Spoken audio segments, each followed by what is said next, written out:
what is my purpose? Like, what is my life about? You know, two things really come to mind that can hold us back from that.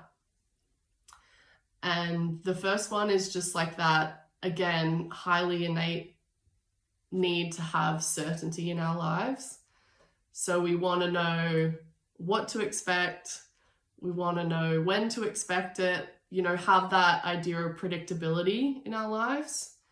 And that keeps us safe because, you know, we don't necessarily want to be having like a up and down constantly. We want to know how we're going to be treated, how we're going to live. And then that just takes out this whole question mark, essentially, that can scare us a lot.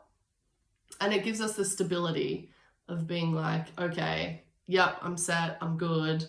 But on that same token, it takes away the element of growth and getting out of the comfort zone, and can really keep us sort of in that safe space if we don't want to sort of do the work to get outside of that.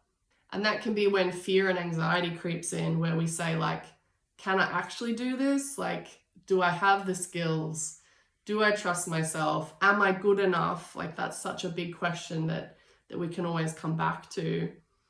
But it's really the fear of going outside of that certainty that can freak us out a little bit.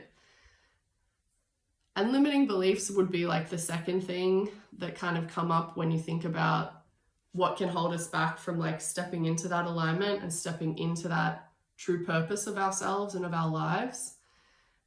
And the limiting beliefs are, you know, basically stories that we tell ourselves to keep us feeling safe. So that might be, you know, stories we tell ourselves about our abilities, you know, what kind of money we can bring into our lives, the type of career that we're qualified for, the relationships that we believe that we're worthy of. Those can all layer on top of each other so that like mentally, you know, in our psyche, we're just like playing small by default because we're holding on to these other beliefs about what we can be.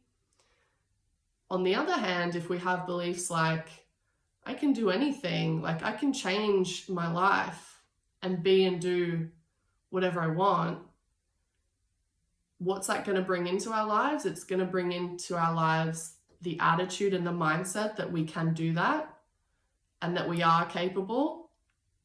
And that brings in aligned action, inspired action, where we feel like we can then go and say, I'm going to do this thing because I believe that I'll be successful. I'm going to apply for this job because I believe that I will get it. And it puts us in situations that we might not normally be in if we had those limiting beliefs, because that we're basically expanding our reality on what we think we can do. Ultimately, I think that brings it down to like, what are the benefits of living in purpose? Because it's one thing to like, no, this is my purpose. It's another thing to be like, this is my purpose and this is how my life is. You know, it's more than just like that conscious awareness, because living in alignment is really what it comes down to. And then that's, you know, when we're in alignment, we have less stress in our lives. We're healthier.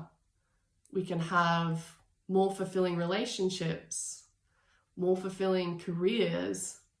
You know, it really just opens up the potentials of what life can be for us.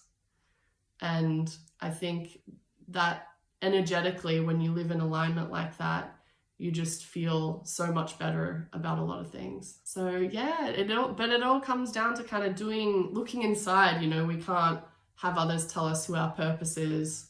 We can't read an article online or like watch a TikTok and be like, I know my purpose. Do like a BuzzFeed quiz. I love that. Your purpose is it's coming down to like the beliefs, the values, finding what lights us up, and then sort of following those like breadcrumbs essentially until you go like, no, this feels good. Like, I think I've landed on it. And then applying that on a broader scale through like other aspects of your life.